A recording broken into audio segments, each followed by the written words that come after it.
नमस्ते दोस्तों, आज नरक निवारण चतुर्दशी है और यहाँ पर पीछे में ऐतिहासिक सांस्कृतिक धरोहर है टेकली धाम और इसको द्रवेश्वर धाम के नाम से भी जाना जाता है। और इस मंदिर में सुबह से लाखों लोगों की भीड़ आई है जो यहाँ पर आकर के भगवान शिव को जल चढ़ा करके और कहीं ना कहीं अच्छे कर्म करके नरक नहीं जाने का प्रतिज्ञा कर रही। और यही महत्व है कि नरक निवारण चतुर्दशी के दिन यहाँ पे काफी भीड़ लगता है और सुबह से शाम तक लाखों लोग यहाँ पर जुटते हैं। और यहाँ पे प्रबंधक लोग हैं, ग्रामीण लोग हैं, इतना ज्यादा भीड़ तो देवघर में देखते थे। जी देखिए, ऐतिहासिकता के दृष्टिकोण से देवघर को जिस ज्योतिर्लिंग के रूप में जाना जाता है, ये बाबा द्रवेश्वर नाथ जो है ये भी ज्योतिर्लिंग है और ये भी अंकुरित महादेव हैं, कोई स्थापित नहीं किए हैं। त्रेता युगीन स्वतः प्रकट हुए और स्वतः प्रकटीकरण के चलते इन्हें अंकुरित महादेव कहा जाता है। और इन्हीं के नाम पर त्रेता युग से ही मंदिर, जी त्रेता युगीन मंदिर इसलिए है क्योंकि जो ये मंदिर अभी आप देख रहे हैं 1952 ईस्वी में मौनी बाबा जब आए उनके द्वारा बनाया गया। लेकिन खुदाई के क्रम में बहुत सारे अवशेष ऐसे मिले जो कि शिलालेख आपको हम अभी दिखाएंगे, जो कि प्रमाणित करता है कि इस मंदिर से पूर्व भी यहाँ पर मंदिर था। और लोक आस्था के मुताबिक, दंत कथाओं के मुताबिक अज्ञातवास के दौरान पांडव यहाँ पूजा अर्चना करते थे, जिसका एक और प्रमाण यहाँ के बगल में किचका चौर है। फुलहारा गांव यहाँ से 2 किलोमीटर दूरी पर है, जहाँ कीचक का प्राणांत हुआ था, कीचक का वध हुआ था। तो लोग इन्हीं आस्थाओं के चलते यहाँ पर द्रवेश्वरनाथ अर्थात मनोकामना लिंग के रूप में इस महादेव की पूजा अर्चना करने आते हैं। अच्छा, एक चीज बता दें कि टेकली धाम जो है ये बिरौल प्रखंड में है, दरभंगा जिला में। और जो दरभंगा समस्तीपुर के ज्यादातर लोग यहाँ से परिचित है। और जितनी भीड़ कुशेश्वर स्थान में या देवघर में लगती है, या सोमवारी या किसी खास आयोजन ये सावन माह में कहीं ना कहीं उसी तरह का भीड़ है। और शाम होने को अभी आ गई है, लेकिन यहाँ पे भीड़ इतना ज्यादा है कि चलना मुश्किल है। चींटी की तरह लोग ससर रहे हैं और जितनी संख्या में पुरुष है उतनी संख्या में महिलाएं हैं। और कहीं ना कहीं ये एक बहुत बड़ा ऐतिहासिक धरोहर है टेकली धाम गांव। किस तरह से आप लोग सहेज कर रखे हैं इस मंदिर? देखिए, ग्रामीणों के द्वारा व्यवस्था होती है, लेकिन सही मायने में सरकार और प्रशासन से मैं ये मांग करता हूँ। और आप कुशेश्वर स्थान की चर्चा करते हैं, ऐतिहासिकता की दृष्टि से कुशेश्वर स्थान से कहीं ज्यादा महत्व बाबा द्रवेश्वरनाथ की है। वैसे तो सारे महादेव एक ही हैं, लेकिन ऐतिहासिकता की दृष्टि से चूंकि ये क्षेत्र बनतरी क्षेत्र इसको कहा जाता है, बनतरी क्षेत्र होने का बहुत सारा प्रमाण है। जैसे आपको बगल में मजरगाही गांव मिलेगा, जिसको कहा जाता है मार जार गाही, अर्थात जहां पर मुर्दों को जलाया जाता है। इसके बगल में फुलहारा मिलेंगे, जहां की फूलों का बाग हो। उसके बाद उसके बगल में आपको बघौनी मिल जाएगा, जैसे बाग का जहां छावनी हो। इस तरह से आपको बहुत सारे ऐसे गांव हैं जो मिलेंगे, जो कि बनतरी यानी कि घनघोर जंगल होने का प्रमाण है। और पांडव चूंकि अज्ञातवास में जंगल में ही थे, वो भी प्रमाणित है। लेकिन चूंकि ग्रामीण स्तरों से तो प्रयास होता ही है, लेकिन सरकार की ओर से उदासीनता देखी जाती है। आज भी देखिए लाखों की संख्या में यहाँ है और प्रशासन को आप उंगली पर गिन सकते हैं, लगभग 1 से 15-20 ही है। ऐसे में बाबा द्रवेश्वरनाथ की बहुत बड़ी कृपा ही है, कोई अनहोनी नहीं होती है। और रही बात प्रासंगिकता की, तो ये कलयुग है और इसमें पैसे यानी अर्थ की प्रधानता होती है। अर्थ के बिना आप कुछ नहीं कर सकते हैं। जब कलयुग में अर्थ की प्रधानता, द्रव्य की प्रधानता इतनी है, तो फिर द्रवेश्वरनाथ की प्रधानता कितनी है? द्रवेश्वर क्या मतलब, मीनिंग क्या हुआ द्रवेश्वर? द्रवेश्वर का मतलब द्रव्य अर्थात रुपया पैसा जिसको कहते हैं, और ईश्वर यानी कि मालिक। जो रुपया पैसा के मालिक हों, अर्थ का मालिक हों, द्रव्य देने वाले हों, वही द्रवेश्वर हैं। तो इस कलयुग में द्रव्य के बिना तो कुछ होता नहीं है। इससे आप द्रवेश्वरनाथ की प्रासंगिकता समझ सकते हैं कि जो द्रव्य की प्रासंगिकता कलयुग में है, वही उससे बहुत ज्यादा प्रासंगिकता द्रव्य के मालिक की प्रासंगिकता। अच्छा, आज का जो दिन है नरक निवारण चतुर्दशी, जिस अवसर पे, तो ये नरक निवारण चतुर्दशी पे मतलब आखिर जल चढ़ाने से क्या विशेष बेनिफिट है जो आज ज्यादा लोग चढ़ाते हैं? देखिए, आज यहाँ नरक निवारण चतुर्दशी भारतीय संस्कृति में, भारतीय परंपरा में बहुत सारे ऐसे दिन हैं जिनको शास्त्र सम्मत, शास्त्र के अनुसार शास्त्रों में बताया गया है कि अमुक दिन को महादेव को अगर आप जलार्पण करते हैं तो पुण्य के भागी होंगे। वैसे मुझे शायद जानकारी है कि आज महादेव का फलदान हुआ था, शगुन हुआ था। इसके बाद शिवरात्रि के दिन उनका विवाह होता है। और ऐसे ही भीड़ आपको बसंत पंचमी के दिन मिलेगा। यहाँ पर साल में कौन कौन दिन यहाँ पे इस तरह का भीड़ मिलता है जहाँ लाखों लोग आते हैं? देखिए, इस 1 जनवरी, शिवरात्रि, उसके बाद नरक निवारण चतुर्दशी, बसंत पंचमी और ऐसे हैं। और वैसे प्रत्येक रविवार को यहाँ हजारों हजार की संख्या में लोग दूसरे जगह सोमवार को आते हैं, यहाँ रविवार को। हाँ, यहाँ प्रत्येक रविवार को और मेला भी लगता है।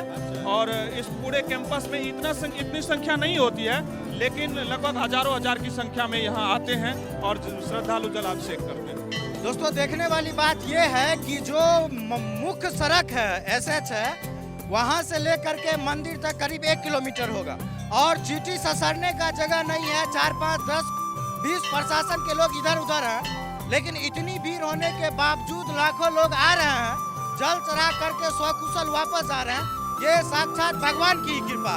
दूसरा महत्व है कि ये जो भोले बाबा हैं, ये धन के और पैसे के मालिक, यहाँ आने से कहीं ना कहीं धन में भी बढ़ोतरी होगी। देखिए, आपको सैकड़ों ऐसे भक्त यहाँ मिल जाएंगे। आज तो भीड़ में आपको खोजना संभव नहीं है, जो कि अपने मुंह से कहेंगे कि हमने बाबा से ये मांगा था, कोई आस नहीं थी और हमको ये चीज मिल गया। सैकड़ों ऐसे भक्त हैं। और ऐतिहासिकता को अगर देखें तो ऐतिहासिकता में भी बहुत सारे ऐसे भक्त हुए हैं।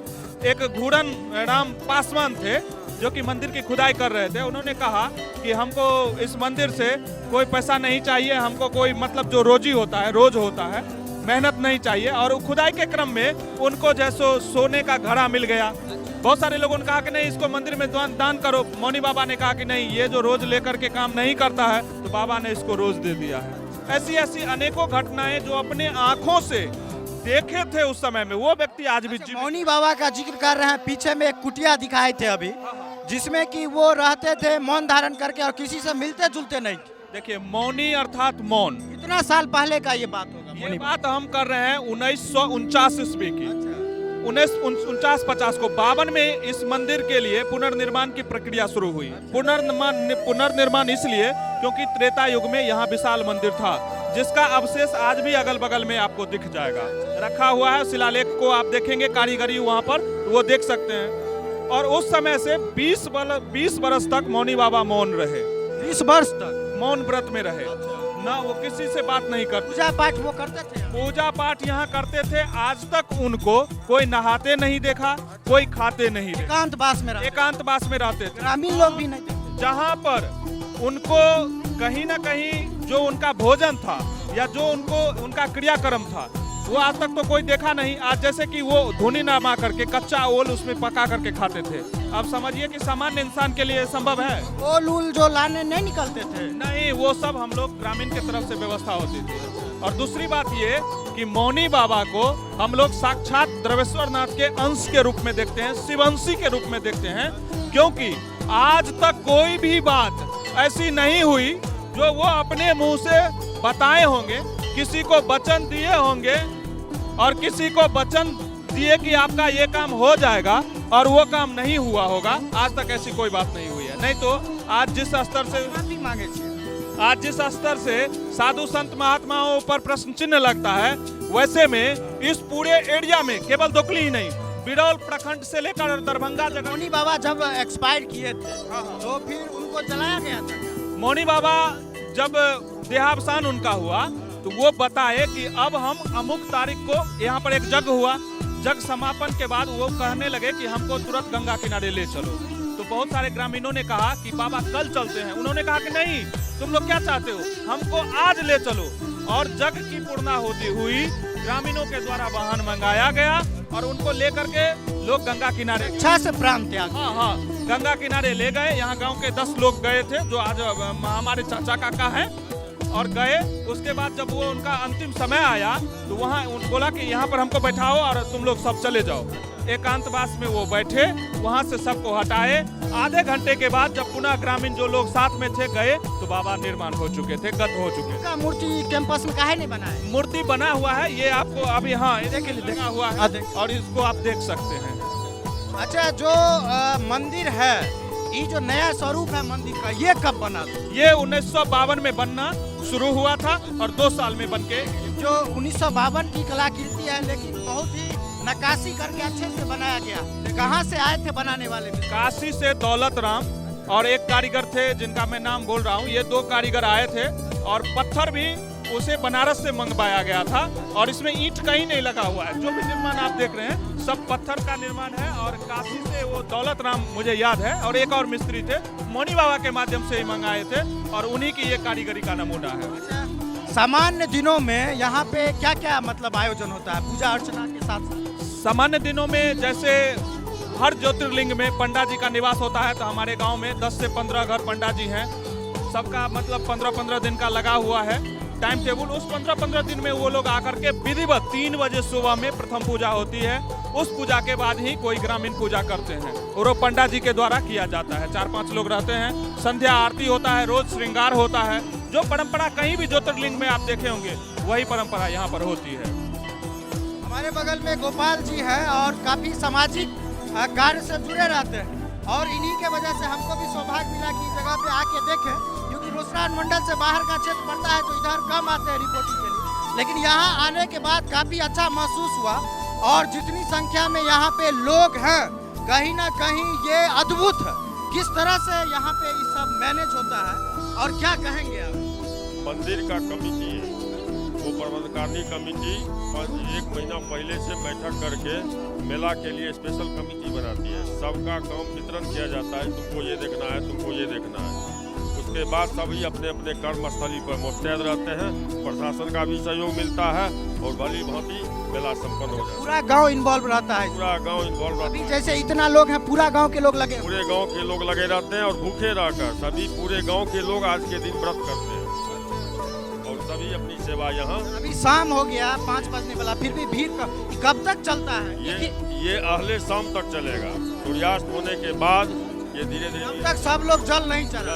अच्छा, इतना सारा भीड़ हमको नहीं लगता है कि सिर्फ आसपास के लोग, ये बहुत दूर दूर से लोग आते हैं। लगभग 20 किलोमीटर के रेडियस के लोग यहाँ आते हैं और दूर दूर दराज से भी आते हैं। दरभंगा, बेनीपुर, आपको बिरौल, कुशेश्वर, आपके रोसड़ा साइड से बिरहा वगैरह, वहाँ से बहुत दूर के लोग आते हैं। क्योंकि ये बनतरी में एकमात्र महादेव मंदिर है।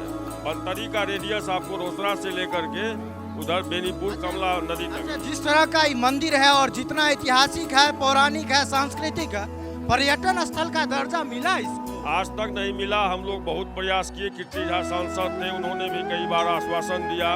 हमारे अभी क्षेत्रीय इसी ब्लॉक के सांसद गोपाल जी ठाकुर हैं, उनको भी कहा गया, उन्होंने भी प्रयास किया, लेकिन अभी तक सफलता नहीं मिली है। यही कहीं ना कहीं यही थोड़ी सी भेदभाव जो हो रही है ना, इसीलिए लोग मिथिला राज बोलते हैं, क्योंकि बहुत सारी ऐसी धरोहर है मिथिला में जो अपनी पौराणिक होने के बावजूद, पौराणिक संस्कृति से होने के बावजूद उसको पर्यटन स्थल का दर्जा नहीं मिला, सही विकास नहीं हुआ। सोचिए, जेकुली जैसे गांव में जो जिला मुख्यालय से इतना दूर है, ऐसा मंदिर है, अगर इस मंदिर में विकास कार्य किया जाए, पर्यटन स्थल के तर्ज पर डेवलप किया जाए, तो सोचिए पूरे गांव नहीं, आसपास के क्षेत्रों में लोगों को रोजगार मिलेगा, अब पूरा भौतिक स्थिति बदल जाए। बिल्कुल बिल्कुल, लेकिन एक सच्चे प्रयास की जरूरत है, जिसमें हमारे जनप्रतिनिधि का अमूल्य योगदान हो सकता है, लेकिन वो अपनी ईमानदारी से प्रयास नहीं करते हैं, इसलिए अभी तक यह क्षेत्र पिछड़ा है।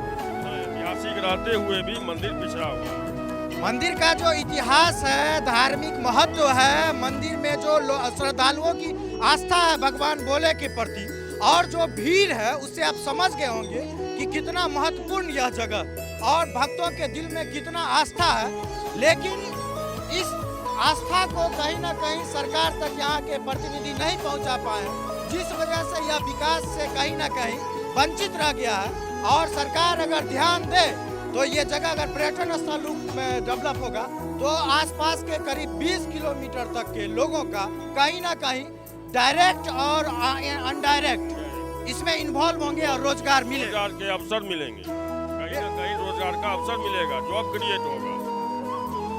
ठीक। और इसी उम्मीद के साथ बात खत्म करते हैं और भगवान भोलेनाथ को प्रणाम करते हैं कि इसी तरह से भगवान भोलेनाथ सब पर महिमा अपना आशीर्वाद बनाए रखें और भक्त भी इसी तरह से दर्शन करने के लिए आते रहें और सरकार की भी आंखें खुले जो ऐसे ऐतिहासिक सांस्कृतिक जगह को पर्यटन स्थल का दर्जा दे, जिसके बाद यहाँ का स्वरूप, जगह की कमी उमी नहीं है, बहुत जगह सरकार अगर चाहे ना थोड़ा ध्यान दे दे मिथिला पे, दरभंगा पे, बिरौल पे, अद्रकुली पे, तो पूरा चमक जाएगा और यहाँ के लोगों के लिए रोजगार का अवसर प्रदान होगा। बहुत बहुत धन्यवाद।